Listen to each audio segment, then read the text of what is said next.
Усім прывітанне, з вами Зміцер Лукашук, і як звычайна у гэты дзень і ў гэты час у нас у эфіры наша пастаянная вядучая тэалагіня, экспертка ў галіне рэлігіі, палітыкі і абароны правоў Наталья Васілевіч. Добрый дзень, спадары Наталья.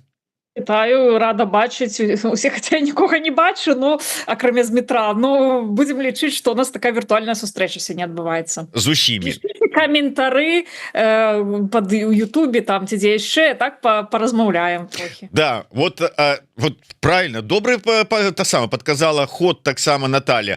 Пішыце свае каментары, тому что мы ведаем, что вы ёсць наши шановныя слухачы і гледачы, таму калі ласка задавайте свае пытанні, гэта дасць нам новый штуршок, а можа быть новое бачанне нейкае пытанне, праблемы там ці яшчэ што-небудзь, ці нейкае такой.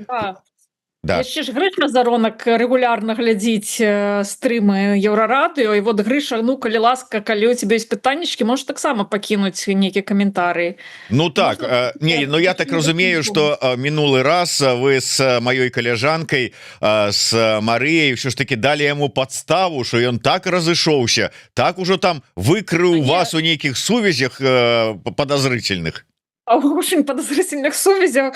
Ну, это было ранее нейкі даўнейшы эфир. Там просто Марыя Вайтович захацела запытацца пра Грышу чамусьці у мяне, справакаваўшы таким чынам вось гэты, як бы гэта назваць, бульбасрач. Ну, канешне, я думаю, што бульбасрач для Грыша Заронка не падыходзіць, ён это іншы ўзровень, як бы вось гэтага срача, это дранікі срач, не ведаю ўжо.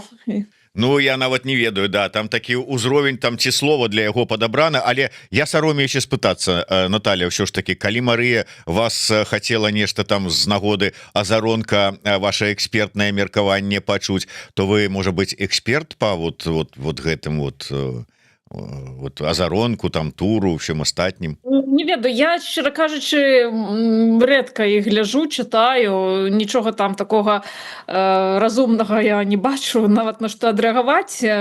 Вось, это як усё роўна як рэагаваць на нейкіх падлеткаў, якія да цябе чапляюцца на пляцоўцы, вось, і не даюць прайсці, не ведаю. Ну, як бы гэта трошкі не зусім мой ўзровень дыскусіяў, таму я б насамрэч хацела навогул не ведаць пра існаванне гэтых персонажаў.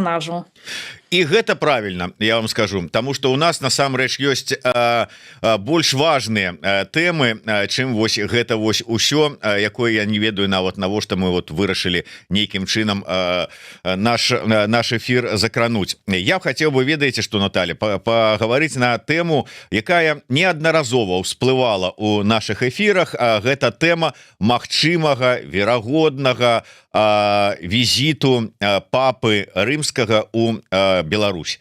Мы казалі про гэта, яшчэ быў жывы папярэдні папа. Зараз высвятляецца, что да каталіцкія епіскапы у Беларусі звярнуліся, ну там ці выказалі, там перадалі запрашэнне папу Льву XIV таксама наведаць Беларусь. І адразу ўзнікае некалькі пытанняў.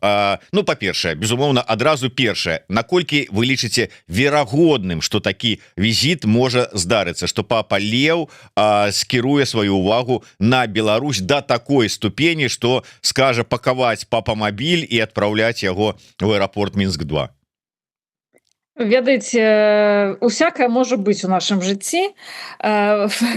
Тут по-рознаму жыццё развіваецца. Магчыма, 5 гадоў таму мы не маглі сабе ўявіць, што будзе сёння, хто будзе кіраваць нашым светам і як, галоўнае, будзе кіраваць. Таму рознае здараецца, цалкам імавернасць выключаць нельга. Але калі разбірацца з нейкімі фактарамі, з заканамернасцямі, то такі візіт выглядае мала імаверным, і мы бачым, што нават высокія такія госці з Ватыкана даўно ў Беларусь не прыязджалі. Цяпер нават там дзяржсакратар перад папам мог бы прыехаць, да, неяк абмеркаваць гэты візіт магчымы. З іншага боку, нунцый, цяперашні нунцый, ён пакуль не уручыў гэтыя свае даверчыя граматы. Магчыма, гэта пытанне таксама будзе уздымацца, але зноў-такі я ўжо у эфіры Еўрарады некалькі разоў згадвала ўспаміны, унікальныя ўспаміны першага нунцыя Ватыкана ў Рэспубліцы Беларусі Дамініка Грушоўскага, славацкага іерарха, які прыехаў у Беларусь яшчэ ў 90-х годах, і ён раскрыў, у 2018 годзе ён памёр, ягоныя ўспаміны былі апублікаваныя. Мы пераклалі гэты ўспаміны, вот гэты урывак, які датычыўся Беларусі, на расейскую мову, апублікавалі у нас на сайце. Вы можете Доминик Грушковский па гэтым ключавым слове знайсці на канале Хрысціянскай візіі гэтую спасылку на гэтыя ўспаміны. І ён там дакладна расказвае, што адбывалася, што першае, калі ён прыехаў, прям сышоў з трапа самалёта на беларускай зямлі, першае у міністэрстве замежных справаў яму расказалі пра вот такое жаданне пабачыць папу на беларускай зямлі. Гэта быў яшчэ тады папа Ян Павел II. З таго часу памянялася ўжо 4 папы, а нага папы, вот гэты пантофлік папы, так да беларускай зямлі не дакрануўся. І Дамінік Грушковскі тлумачыць, што па дамоўленасці пэўнай такой дыпламатычнай нейкай міжцаркоўнай дамоўленасці з рускай праваслаўнай царквой неабходна візіт зацвярджаць папы, да, ну, у патрыарха маскоўскага, што маскоўскі патрыарх як партнёрская царква ва ўсходняй Еўропе для рымска-каталіцкай царквы прымае такое рашэнне, і гэтае рашэнне неяк агучвае, дае зялёнае святло, так сказаць, папу прыехаць на пэўную тэрыторыю, пэўную краіну. І ён сказаў, што ўжо тады было ўсё ішлося пра тое, што маскоўскі патрыархат гэтага даваць такога дазволу не хацеў, і адпаведна з-за гэтага, гэта першасны фактар, візіт папы быў немагчымым ні тады, не з'яўляецца магчымым цяпер. Вось все, што я могу сказаць, гэта як бы такая працэдура, яна як бы неафіцыйная, нідзе вы не знойдзеце ніякіх там таемных пратаколаў Молатава-Ріббентропа не падпісана, да? Вось, але ёсць такая узгодненасць пэўная, і Ватыкан ён як бы не хацеў, асабліва цяпер, вот у момант, калі руская праваслаўная царква выконвае вельмі такую трагічную ролю у адным з самых жорсткіх канфліктаў у Еўропе за апошнія дзесяцігоддзі, все ж таки Ватыкан спрабуе трымаць нейкую сувязь з гэтай царквой, ведаючы ўсё, што там шмат усякага зла знаходзіцца, але тым не менш гэта адна з самых буйнейшых рэлігійных арганізацый, хрысціянскіх арганізацый, ну калі можна слова хрысціянскае тут выкарыстаць, на тэрыторыі Еўропы і ўсходняй Еўропы, тым больш Еўразіі, то тут пытанне прыярытэтаў ўсё ж таки стаіць, і гэты прыярытэт не на карысць Беларусі, не на карысць ні дэмакратычнага руху, ні рэжыма Лукашэнкі, ні беларускага грамадства. Мне тут адразу ўзнікае такое пытанне. Мы шмат у розных эфірах разважаем пра тое, у якім стане сёння знаходіцца незалежнасць і суверэнітэт Беларусі, наколькі моцная залежнасць эканамічная ад Расіі, палітычная, ваенная, але можна сказаць, і там расказваюць пра тое, што ну вот за апошнія гады вельмі там эканамічная там наша незалежнасць аслабла, вайсковая, так пасля 22-го года ўвогуле, а атрымліваецца, што калі мы кажам пра нейкую рэлігійную, умоўна кажучы, незалежнасць, то яе фактычна ад пачатку не было. Ну, я паўтарусь тое, што таксама часта казала і на эфірах Еўрарадыё, і ў сваім блогу пісала, і Хрысціянская візія выдавала ў сваёй аналітыцы. Важна разумець, што ёсць залежнасць беларускай праваслаўнай царквы ад РПЦ, ад маскоўскага патрыархату. Але гэтая залежнасць, яна не лінейнага кшталту. І пасля 2020 года гэтая залежнасць істотна знізілася. І у тым ліку знізілася з-за таго, што розум у людзей памяняўся, людзі сталі па-іншаму думаць, людзі сталі па-іншаму бачыць, для іх Беларусі стала большай каштоўнасцю, дэмакратычнае развіццё Беларусі, заходні вектар Беларусі стаў большай каштоўнасцю. І у тым ліку з-за гэтага, нягледзячы на тое, што РПЦ, маскоўскі патрыархат хацелі бы цалкам кантраляваць сітуацыю Беларусі, але гэтага не адбываецца. На жаль, мы, вот як хрысціянская візія, як экстрэмісцкае фармаванне, мы не можам расказваць пра многія працэсы, якія адбываюцца ўнутры беларускай праваслаўнай царквы, падсвечваць нейкія мерапрыемствы альбо нейкія словы іерархаў ці святароў, ці нейкія дзеянні важныя, якія сведчаць пра гэтую незалежнасць, таму што любая падсветка вось гэтага падпольнага руху, яна прывядзе проста да рэпрэсію, да дачынення вот да гэтых людзей, да гэтых ініцыятыў, да гэтых супольнасцяў.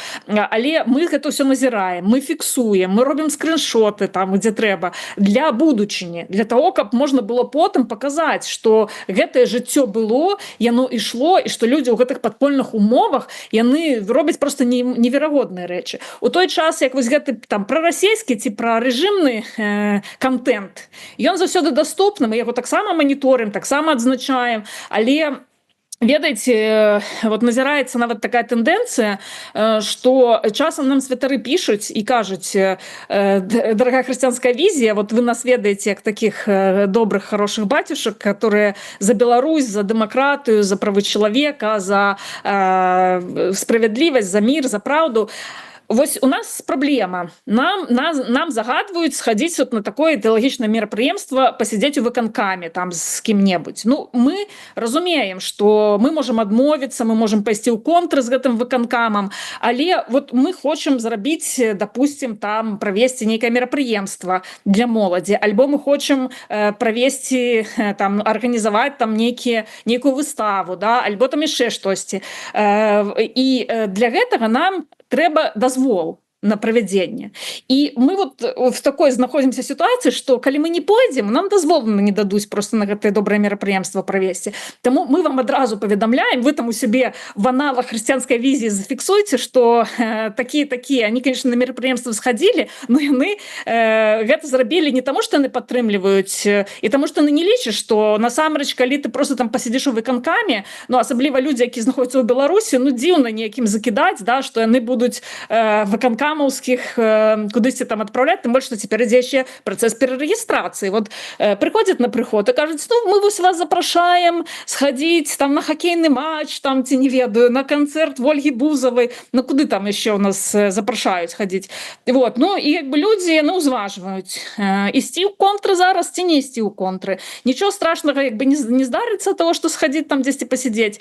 Вось. І, магчыма, нават на кагосьці паўплывае. Ведаеце, я нават успамінаю, калі у мяне быў суд, калісьці мяне звольнілі з інстытута правазнаўства, і мне здавалася, што калі я прывяду на тоўп батюшак, якія будуць там сядзець, да мяне прыйшлі студэнты, прафесары, там розныя мае калегі, вялікая група падтрымкі, я яшчэ бацюшак прывяла, каб яны сядзелі там з крыжамі і глядзелі на гэтую суддзю, да, вот так, што а ёсць і Божа суд, нагадвалі гэта. Ну, гэта не дапамагло ніяк.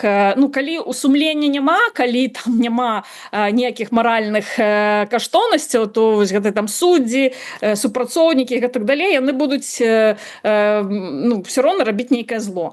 Вот. Але сярод іх таксама ёсць людзі, якія узважваюць, да, і часам ты не заўсёды бачыш штосьці, ты сам не можаш звонку реально праверыць, як бы зразумець, вось на які менавіта чалавек пайшоў, ахвяры, да, дзе ён пераступіў нейкую мяжу, чырвоную лінію, дзе не.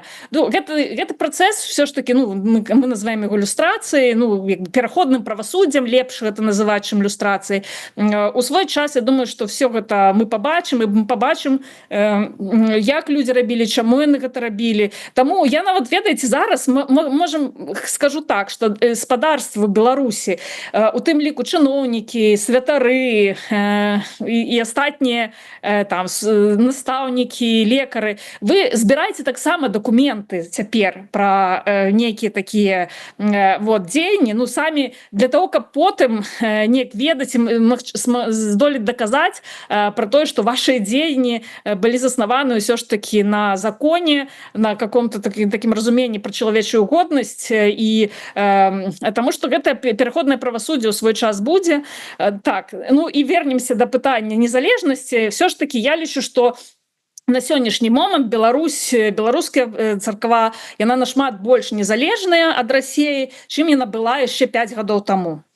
Вось, і гэты працэс он будзе працягвацца, і я думаю, што так, зараз мы не можам сказаць, што беларуская праваслаўная царква цалкам незалежная ад рэжыма, ад Масквы, але ўсё ж такі вот гэтая супольнасць грамадзянская унутры царквы, тое, што называецца народам царкоўным, святарамі, яны стараюцца, яны выжываюць як могуць, і мы пабачым вынікі іх працы, ну, калі прыйдзе час.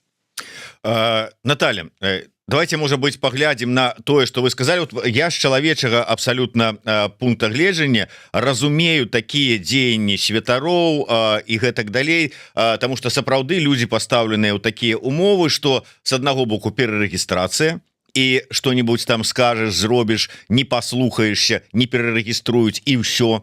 С другого боку, да, вот тое ж самое, як вы кажете, что, может быть, яны хочуць сваё нешта правесці для подлеткаў, добрае, чыстае, светлае, и дзеля гэтага яны пагаджаюцца и ідуць у якую-нибудь бліжэйшую базу АМАПа, дзе ім асвячаюць дубінкі. Ну, сходили, но зато нам дали провести потом мерапрыемства с подлетками. И подлеткам глядять и кажут: ну, добрые дядьки, тут нам вот так вот прыгожа ўсё вот организовали, про добрая импреза, ўсё такое. Ну, вот гэтые ж дядьки вот там до АМАПа ходили, дубинки ему свячали. Ну, значится, и АМАП это нормально таксама. И тое, чым ён займаецца, гэты АМАП, ну, тоже нормально. Яго ж асвяціў вось гэты вось святар, які вот мне на гэтым мерапрыемстве так вот прыгожа, вот вельмі ўсё і до нас ставіцца добра. Вот что будзе? Так, я разумею, ну, як бы, тому я кажу про чырвоныя лініі, што ёсць, ну, розныя дзеянні, яны могуць там пасядзець просто на нейкай на радіо выканкаме, ну, дзесьці там, да, і асвяціць актыўна дзеянні АМАПа, да, і нейкі іх там... Да ладно, хотя б таго же концерт Газманова, про вот что вы таксама на хрысціянскай візіі писали. Газманова, які актыўна падтрымлівае вайну ва Ўкраіне, забойство украінцаў, ну, типа, ну, асвяцілі, а ён вот выступае за вайну, ну, значит, это нормально. Бачыце, мы не ўсё ставім на хрысціянскую візію з гэтага маніторинга, мы толькі ставім вот маніторы менавіта такія кейсы, у якіх ужо як бы чырвоная лінія перайдзена. Там, дзе ўжо все відавочна, там, дзе няма вот, ну, такой нейкай нейтральнай больш-менш зоны, тое, што ўжо як бы апраўданню цяжка паддаецца. Таму мы стараемся вось гэтай падсвечваць, мы заўсёды глядзім на гэтыя сустрэчы, ці абмяркоўвалася штосьці палітычнае, ці былі зроблены нейкія заявы, ці сімвалічныя дзеянні, якія могуць апраўдаць дзеянні рэжыма. Калі там просто была сустрэча, да, мы нават пра гэта не пішам, таму што, ну, як бы гэта, ну, мы не бачым у гэтым нейкай інфармацыйнай нагоды. Вось, і таму стараемся як бы раздзяляць ці іншыя дзеянні і неяк вот фільтраваць вось гэтыя кантэнты, то, што адбываецца. Вось, і гэта, ну, на наш погляд, все ж таки, як два прыклады прывяду. Один прыклад, якраз святар, былы цяпер святар, былы палітвязень Александр Тарасенко. Таксама усіх заклікаю прачытаць інтэрв'ю на хрысціянскай візіі. Вельмі цікавы чалавек, які сядзеў у гомельскім СІЗА, якое ён сам асвячаў да таго. Ён быў святаром, ён асвячаў гомельскае СІЗА, а потым ён там апынуўся ўжо як палітычна зняволены, які там нешта не тое пісаў у Фейсбуку, да, там пісаў нейкія вот, занадта смелы, ён там як бы супраць вайны выступіў, калі пачалася вайна, ён асудзіў Лукашэнку і Пуціна, вот, і гэта яму крымінальны тэрмін на 2 гады, яму давялося адсядзець. Вот, і адзін выпадак, да, вот спачатку спачатку ты асвячаеш сеза, а потым ты ў ім сядзіш. Ну вот зараз, калі мы паглядзім на вось гэтую дынаміку асобы святара Александра Тарасенко, былога святара, мы побачым, што ну як бы ягоны дзень, ягонае жыццё, ягоныя вот гэтыя пакуты, які ён перацярпеў, ягоная пазіцыя, якую ён займаў у апошнія гады, ўсё ж такі больш важная для ягонай ідэнтычнасці, для ягонага сумлення, для ягонай асобы, чым вось гэтае дзеянне, якое ён калісьці зрабіў. Таксама іншы прыклад. У 20-м годзе пратэерей Олег Шульгін, ён цяпер у Амерыцы служыць, выступіў са зваротам да амапаўцаў. А чаму? Ён сказаў, таму што я калісьці асвячаў ім вось гэты сцяг іхні там ці харугву там ці штосьці вот гэтых нейкую сімвалічную адзнаку.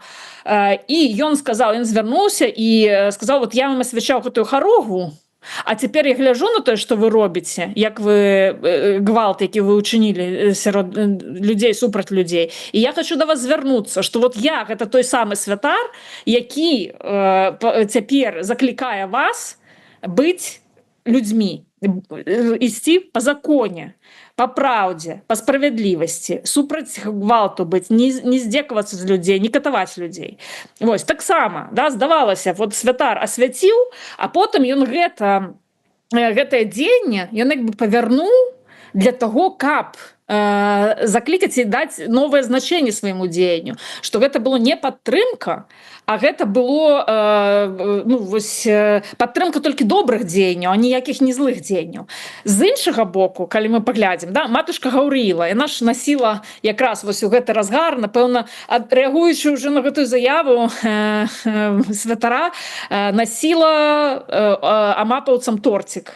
Для того, каб не просто так яна насіла менавіта для того, каб падтрымаць гвалт, для того, каб падтрымаць вось гэтыя незаконныя дзеянні, вось гэтае зло. То бок гэта было спецыяльнае такое суцяшэнне гэтым амапаўцам, да, для того, каб яны іх сумленне неяк заспакоіць кавалачкам салодкага торціка. Вось. І гэта іншае дзеянне, да, вот гэтае дзеянне, таму мы не можам так адназначна заўсёды сказаць вось гэтае зло, гэтае добро, да, вот лепш гэта зрабіць заўсёды у кантэксце канкрэтных выпадкаў, разбіраць гэты выпадак, бачыць, якія матывы стаялі за чалавек, за гэтым дзеяннем чалавека і гэтак далей. І пакуль, на жаль, у нас няма такіх інструментаў для того, каб разбірацца ва ўсіх гэтых выпадках. І ёсць людзі, якія не трапляюць там у адну катэгорыю добры ці дрэнны, яны як бы складаюцца з цэлага такога размаітага такой размаітай ідэнтычнасці, да, тут яны зрабілі добра, тут яны зрабілі дрэнна, і мы павінны і ты дзеянні іх улічваць. Вось, я так гэтага заклікаю, і гэта як бы якраз вельмі такі хрысціянскі падыход, і просто не ўсіх, ведаеце, да, яшчэ скажу, ёсць жа і нават сітуацыі, калі многі там палітвязні былыя расказваюць, і вот мне колькі гісторый ёсць з турмаў, калі кажуць, што ведаеце, вот там мне гэты фельдшер дапамог, мне гэты доктар уратаваў жыццё, мне там той чалавек зрабіў добра, неяк, што людзі яны ёсць нават цяпер у гэтых сярод такіх прафесій, дзе, здаецца, ну, ўжо нічога чалавечага як бы не засталося. Ўсё роўна там ёсць людзі, якія маюць нейкае уяўленне, захоўваюць уяўленне пра сумленнасць, і мы таксама не павінны пра гэта забываць і бачыць гэтую карцінку так вот выпукла. З гэтай нагоды акурат таки да месца каментар ці пытання ад вожыка патрыёта. Цяпер святары БПЦ ходзяць і разам з карнікамі кашмараць туніяцаў, дармаедаў. Ці ёсць мяжа кампрамісаў, каб захоўваць прысутнасць? Вы ведаеце, наконт гэтых дармаедаў, дарэчы, вельмі цікава. Доўгі час, я памятаю, был этот указ нейкі, да, или там, як ён там называлась, постанова Совета Міністраў, не памятаю. І там царкоўнаслужыцелі, свяшчэннаслужыцелі вызваляліся ад неабходнасці рэгістравацца, ну, калі ты з'яўляўся царкоўнаслужыцелем ці святаром, ці монахам, то цябе з гэтай базы выкрэслівалі. То бок але цяпер вот калі часта хрысціянскай візі мы пра гэта размаўляем, у нас там шмат святароў, вот святары больш за ўсіх смеюцца, кажуць, ну такіх ужо дармаедаў як мы, напэўна, цяжка пашукаць, да, таму што насамрэч вельмі часта святары, ну яны як бы не заняты у, як сказаць, эканамічнай дзейнасці, да, ніякага не прыносяць доходу, там не прыносяць нейкіх матэрыяльных дабротаў нідзе. Вось, а часам просто, ну, як бы жывуць на самой справе за грошы іншых людзей, за грошы спонсораў.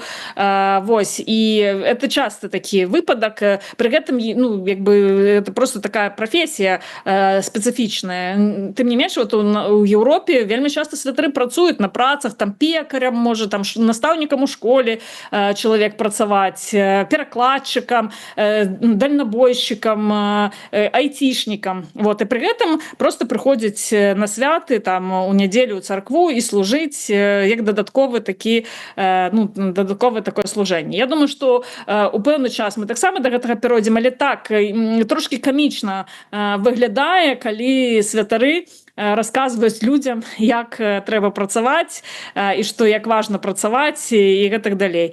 Ну, таму што часта гэта людзі, якія, ну, акрамя пакі і пакі, не асабліва неякі працуюць. Хаця, безумоўна, бывае і цяжкія, калі святар сапраўды такі заангажаваны ў жыццё супольнасці і клапоціцца і стараецца нешта дадатковае рабіць, да, ён, ну, насамрэч выгаранні бывае у святароў, таму што вельмі шмат энергіі, вельмі шмат такой псіхічнай дзейнасці, яно ідзе на тое, каб там суцяшаць людзей, дапамагаць людзям знайсці свой шлях.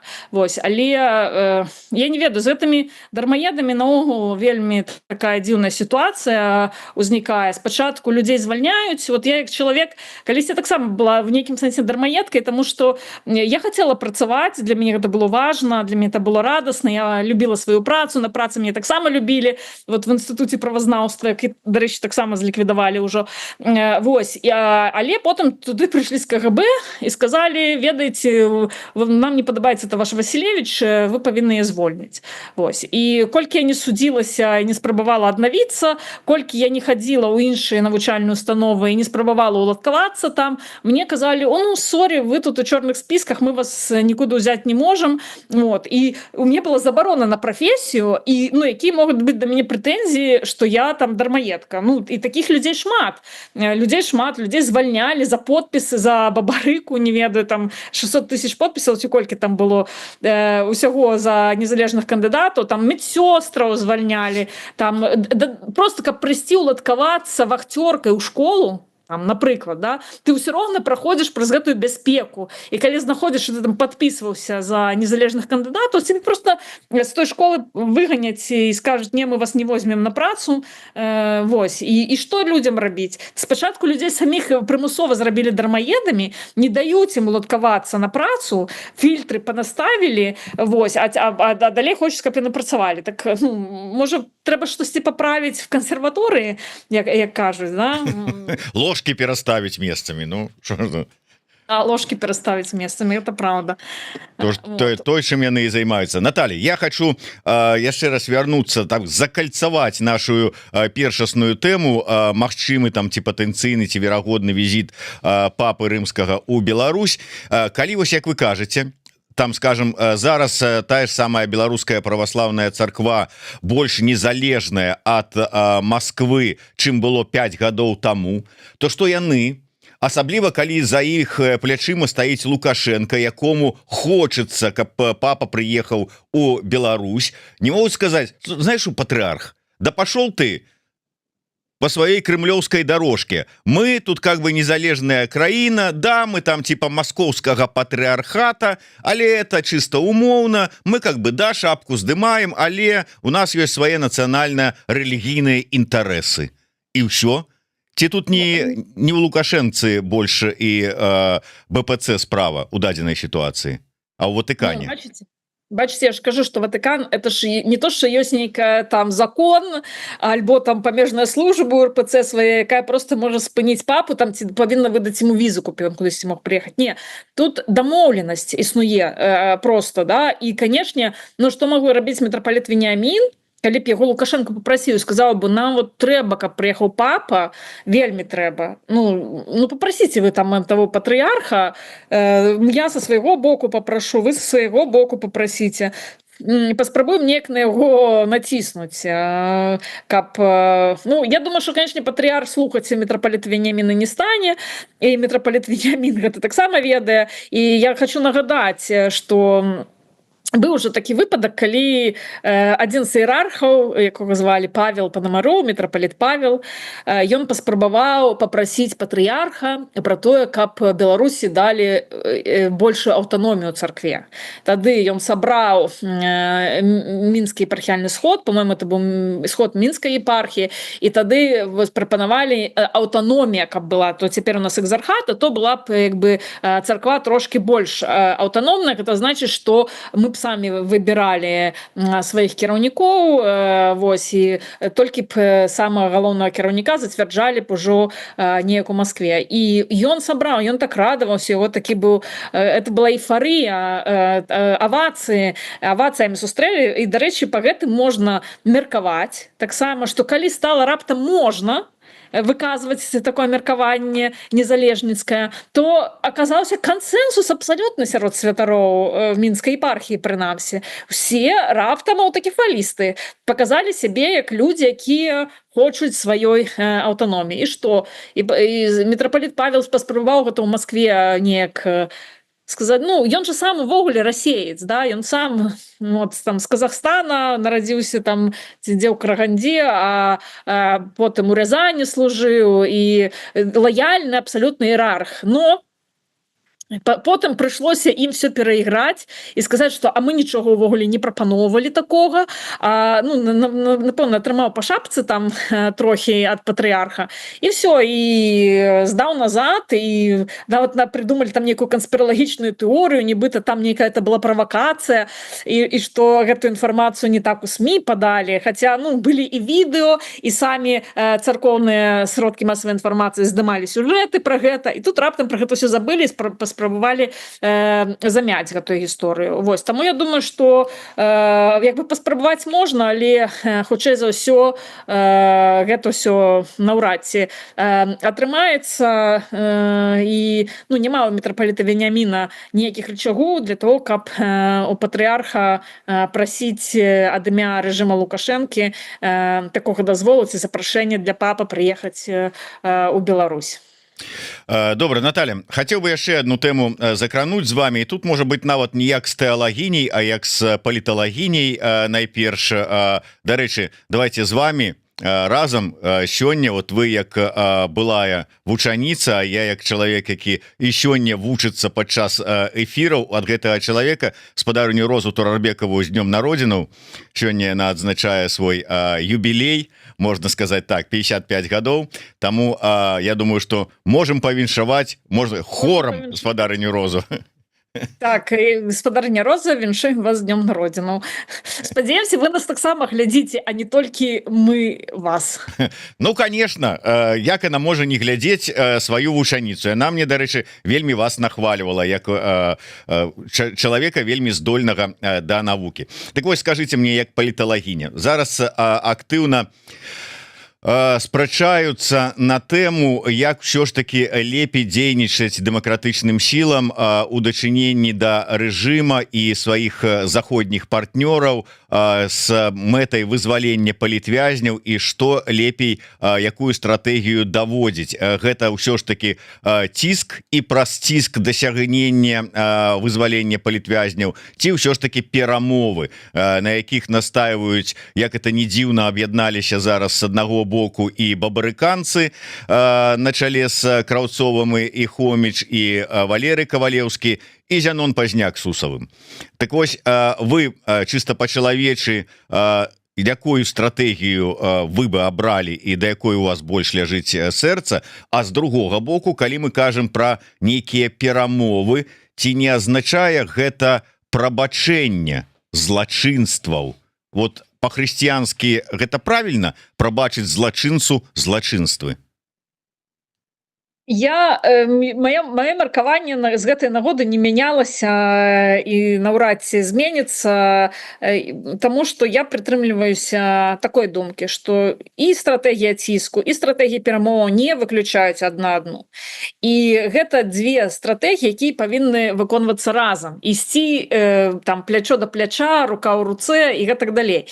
Таму што без ціска няма перамоваў, не можа быць ніякіх перамоваў, таму што калі няма ніякіх інструментаў для того, каб гэтай перамовы ўступаць і нейкі дабівацца чагосьці ў гэтых перамоваў, то безумоўна, просто не мае сэнсу у гэтых перамовах, ты будзеш у слабой пазіцыі, табе не будзе чаго прапанаваць іншаму боку. Вось, з іншага боку, калі ў цябе ёсць толькі ціск ён таксама, ён же не просто ціск дзеля ціска і просто каб камусьці было балюча, хаця ведаеце, я сёння раптам дзесьці ў нейкім інстаграме пачула песню, как это называется, «Матушка земля, белая березонька», да?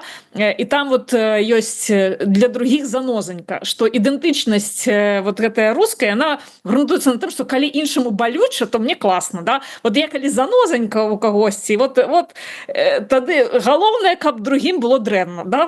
Тады шчасце адразу надыходзіць. Гэта таксама дзіўны падыход да,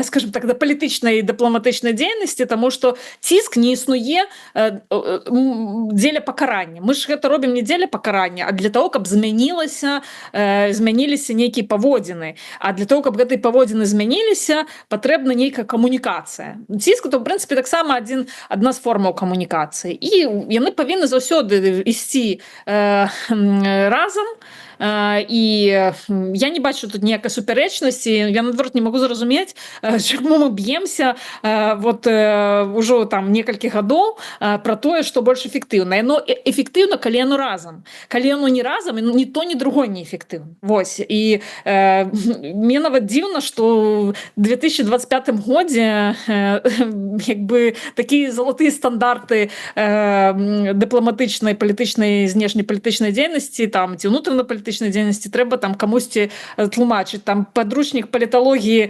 за уводзіны ў палітыку, першы курс універсітэта, там все гэта прыкладна напісана. І я думаю, што спадарня Роза Турарбекова, якая кажа пра канфлікты, пра вырашэнне канфліктаў, пра розныя вось гэтыя магчымасці для вырашэння канфліктаў, яна таксама са мной бы пагадзілася пра тое, што мы павінны проста разумна дзейнічаць і бачыць, што, калі, як спрацоўвае, пераацэньваць, ацэньваць нейкія рэчы. Вось, але мне здаецца, што зараз больш супрацьстаянне, нейкае такое каштоўнаснае адбываецца, да? Я просто нават пакуль не змагла зразумець, дзе там, што там на самой справе. То есть тое, што агучваецца у публічнай прасторы, гэта не заўсёды тое, што там людзі самі мяркуюць, альбо гэта ж таксама нейкае пазіцыянаванне сябе ў прасторы, і, магчыма, там часам пазіцыя за перамовы, яна просто ўзнікае, ведаеце, як в квантавай механіцы, калі ты частинка, то ты ўжо не хваля, да? То есть калі ты і калі штосьці там са шкарпэткамі такая штука, што калі адна шкарпэтка правая, то другая аўтаматычна левая. І што таму тут атрымліваецца так, што калі у пазіцыянаванні сваім, там офіс Святланы Ціхановскай, аб'яднаны пераходны кабінет, кажа пра важнасць ціску, то аўтаматычна поле, якое выступае канкурэнтам ці альтэрнатывай нейкай вось гэтай палітычнай сіле, прымае просто іншую пазіцыю, просто таму, што вот яна аўтаматычна... Можа, калі б Святлана Ціхановская стала выступаць за перамовы, пазіцыя б змянілася, што трэба больш ціску. Не ведаю, трэба паспрабаваць паставіць эксперымент нейкі. у гэтай сферы. Вось таму я думаю, што мы не заўсёды вось тое, што агучваецца ў публічнай сферы, это не заўсёды тое, што менавіта людзі як бы хочуць і што яны хацелі б прасоўваць, і гэта вельмі цяжка заўсёды неяк ацэньваць. Але я думаю, што эфектыўней усяго было б супрацоўнічаць. І дарэчы, да, вот мне здаецца, што вот зыходзячы з калі кажа, што офіс Ціхановскай выступае за санкцыі, за ціск, за павелічэнне ціску і не кажа пра перамовы, то гэта ж таксама неправда. Офіс Ціхановскай вядзе перамовы і выступае і за вызваленне палітвязняў, у тым ліку праз перамовы. Мы бачылі, што Святлана Ціхановская дзякавала амерыканскаму боку, Кіту Келагу, за тое, што он дапамог там адміністрацыі Трампа, адміністрацыі Байдена, за тое, што дапамаглі вызваленню палітычных зняволеных. То есть яны не казалі, што а чаму ж вы, вот, гаспадар Келах, паехалі да Лукашэнкі, як вам было не сорамна ціснуць яму руку? І вы бачылі якія-небудзь такія заявы? Я не бачыла такіх заяваў. Вот. Далей, калі амерыканцы, ну, куды яны прывезлі гэтых, хто сустракаў? Франак Вячорка чамусьці сустракаў палітвязняў. Ну, дзіўна, да? Ну, калі гэта дзень перамоўнай групы, то чаму амбасада ЗША не паклікала там перамоўную групу на сустрэчу палітвязню, якія прыехалі? Ну, гэта значыць, што гэта было супрацоўніцтва офіса і адміністрацыі ЗША, і таксама, ну, праз гэта ўзаемадзеянне нейкае з рэжымам таксама было. То бок перамовы ёсць, перамовы ідуць, гэтыя перамовы прыносяць свой плён. Просто у самой як бы в публічнай прасторы ніхто з офіса не будзе казаць давайте перамовы і адменім санкцыі. Не, таму што таксама, как я уже патлумачыла, гэта рэчы, якія ідуць разам. І на мой погляд, вот, ну, тое, што я прынамсі назіраю, я бачу, што офіс, ён якраз маёй стратэгіі не ведаю, таму што яны, можа, таксама думаюць, што я малайчынка і трэба слухаць, што кажа Васілевіч, можа, глядзяць мае эфіры на Еўрарадыё і робяць высновы. Значыцца, ну, можа, так яно і адбываецца, що же. Да, что, да, мы адносіш былі з Дзянісам Кучэнскім якраз на адным з эфіраў, што, ну, як бы гэтыя дзве стратэгіі, як правая і левая рука, яны у працу офіса задзейнічаны, і мне здаецца, што вось гэтыя казаць больш пра санкцыі офіс стаў менавіта тады, калі з'явілася вось гэтая альтэрнатыва перамоўная, якая стала офісу як бы закідаць, што вы супраць перамоваў, і вот як бы з-за гэтага гэта такая рытарычнае супрацьстаянне, оно пачало утварацца ў публічнай сферы. Абсолютно, на мой погляд, яно абсолютно деструктыўнае, дысфункцыянальнае. Мы ўжо гэта абмяркоўваем там 3 гады. Вот. А пакуль, ну, людзі працягваюць сядзець і нічога не змянілася. Вот. Таму ну вот, Наталья, да, выбачай, што перабіваю. Ўсё ж таки, ці падтрымліваеш ты ідэю, што трэба ісці на саступкі Лукашэнку дзеля вызвалення палітвязняў? Ну, я думаю, што тут пытанне, на якія саступкі. То есть, зноў-такі, чырвоныя лініі павінны быць. Я думаю, што ёсць нейкія рэчы, ну, і тым больш, хто будзе ісці на саступкі? Ну, мы, на які мы можем... Ну, ясна, што не мы, таму што... Мы ўжо стаім на мяжы, нам уже няма куды саступаць, акрамя як проста, ну, самаанігілявацца, вот, і перастаць існаваць. Я не ведаю. Ну, бачыце, кажуць, ну, таксама, вот, просто выпадак разбіраецца. Да? Гаюн, беларускі гаюн, гісторыя з беларускім гаюном. Калі узламалі беларускі гаюн, то паведамілі Антону Матолька, што калі працягваць будзе дзейнічаць беларускі гаюн, то будуць жорсткія санкцыі. Калі ён яго знішчыць, то, здаецца, нібыта не так жорстка будуць пераследаваць. І што мы бачым? Ну, хто-небудзь, беларускі гаюн закрыў, пайшоў на саступкі, да, дзеля людзей. Мы бачым некае спыненне рэпрэсіяў, не, справы гаюна вот так вот пракатваюцца па Беларусі, людзей затрымліваюць, людзей пераследуюць крымінальна, і ну, і хто па выніку, да, так, здаецца, нейкі крок быў зроблены насустрач, але мы просто страцілі вельмі важны праект, які, ну, які просто перастаў існаваць і які быў вельмі эфектыўным і гэтак далей. Ну я бачу так, што бачыць дамоўленасці з Лукашэнкам яны гэта вельмі складаная штука, таму што яны могуць набяцаць колькі заўгодна, а потым гэтых дамоўленасцяў не прытрымлівацца і вось тут трэба, конечно, сістэмна падыходзіць да вырашэння нейкіх праблемаў, но я не бачу, што там бачыце, мы расказваем про тое, што трэба там адмяняць можа санкцыі на нейкія саступкі, так нібыта у нас ёсць хоць нейкі ўплыў на гэта. А які у нас ёсць на гэты ўплыў? Ну мы 100 разоў ужо перагаворана, што заходнія краіны яны і калі ідуць на нейкую адмену санкцыяў, то толькі за сваіх інтарэсаў, канкрэтных сваіх конкретных інтарэсаў. Вось гэта ну не дзеліш там выратаванне жыцця там 1, 2, 3, 10, нават 100 чалавек у Беларусі. Вось таму ну, на каго можна паўплываць вось гэтымі гісторыямі про тое, што нашы палітвязні там пакутаюць у турме. Ну так могуць нам паспачуваць, ну як бы я кажу, што адмена санкцый, но ўсё ж таки адбываецца не з гуманітарных прычынаў. На жаль, так ёсць. Вялікая палітыка таксама робіцца вельмі часта не з гуманітарных прычынаў, а з прычынаў там палітычных, эканамічных, вайсковых інтарэсаў. І цяперашнія санкцыі яны ў першую чаргу скіраваныя на Расію, на тое, каб трошки была магчымасць спыняць Расію як крыніцу небяспекі ў Еўропе, ва ўсім свеце. Вось як неяк трошки аслабіць Расію і ну просто дзеля того, каб 100 чалавек выйшлі, а заўтра яшчэ 100 бомбаў упалі на украінскія гарады.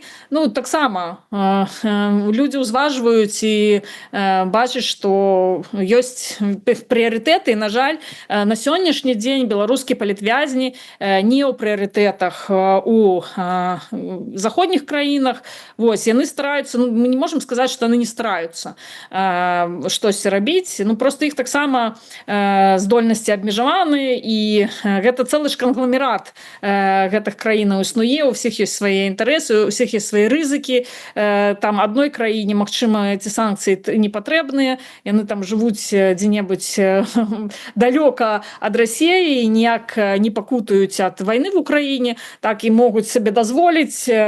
Другія жывуць блізка, і ім не хацелось бы як бы ускладнення сітуацыі і беспакаранасці нейкай для Расіі. Вось і таму я думаю, што ведаеце, гэта пытанне пра санкцыі яно даўно стаіць на парадку дня многіх і палітычных інстытуцый, міжнародных арганізацый, нават царкоўных арганізацый. Ёсць Арганізацыя Аб'яднаных Нацый пастаянна маніторыць гэтае пытанне. Да? Ёсць нават сярод рэлігійных арганізацый спецыяльны інстытут калісьці быў створаны па даследаванні санкцый, якія санкцыі працуюць, якія менш працуюць, што такое вось гэтыя там кропкавыя санкцыі, якія максімізуюць уплыў на эліты, дзеянні якіх хочацца памяняць, да, паводзіны якіх хочацца памяняць, і пры гэтым мінімізуюць шкоду для там насельніцтва гэтай краіны і гэтак далей. Ёсць як бы просто рэальныя ну, гэтым для того, каб гэтымі санкцыямі казаць пра нейкія там адмены ці штосьці, гэта трэба вывучыць. На жаль, у мяне, напрыклад, пакуль не было такой магчымасці пагрузіцца менавіта вот у гэтую праблематыку, але вот з агульна такой паліталагічнай перспектывы я выклала сваё меркаванне і думаю, што нам трэба разам працаваць, і нам трэба не просто там адзін аднога спрабаваць там нечым паддзець, там задзець. Просто я не ведаю, бываюць такія таксічныя вот там в Інстаграме людзі пішуць, ну просто там ператвараюць сваю дзейнасць у крытыку сваіх нейкіх апанентаў. Вот яны просто з гэтага жывуць, яны там іх прыніжаюць, робяць там скриншоты, пастаянна іх пераследуюць, такі булінг і мобінг ствараюць. І ну, гэта непрадуктыўна, на мой погляд. Трэба ўсё ж такі несці адказнасць за свае словы і за свае дзеянні і ну, неяк старацца. Вот калі перамоўная група, допустим, да, не можа знайсці агульную мову з офісам Ціханаўскай. Ну, здавалася б, да, офіс Ціханаўскай это там больш-менш нашы людзі прадэмакратычныя сядзяць. То як мы будзем шукаць мову з самім Лукашенко? Можа, давайте спачатку патрэніруемся на кошках, вось, а далей, калі атрымаецца гэта трэніроўка, то паспрабуем перайсці на новы ўзровень і ўжо неяк падамаўляцца з рэжымам пра тое, вот, хаця, канешне, вызваленне палітвязняў гэта істотная тэма, і я лічу, што многі, вот як Сергей Ціханаўскі, які выйшаў, які сказаў, што трэба рабіць усё магчымае, просто каб людзей выцягваць. І калі у нас нашы думкі павінны сапраўды шмат у чым рухацца ў той бок, каб зразумець, як можна вызваліць палітвязняў і што працуе ў дачыненні да рэжыму Лукашэнкі. Дзякуй вялікі. На жаль, трэба завяршаць нашу размову, тым не менш вельмі так грунтоўна атрымалася пра ўсё пагаварыць, і я нагадаю, што у нас з рэгулярным візітамі у студыю Еўрарады, у эфір Еўрарады была тэалагіня Наталья Васілевіч. Сустрэнемся праз тыдзень, таму подписывайтеся на телеграм-канал «Хрысціянская візія не вайне», а таксама Наталья з 2 Л, телеграм-канал асабісты Натальи. Ну і безумоўна, не забывайте подписываться на YouTube канал Еўрарада. Націскайте на званочак, каб не пропусціць нашу наступную сустрэчу. Ну і расшэрвайце, калі для вас гэта бяспечна. Да сустрэчы, дзякуй яшчэ раз. Жыве Беларусь. Я першая сказала. Ну,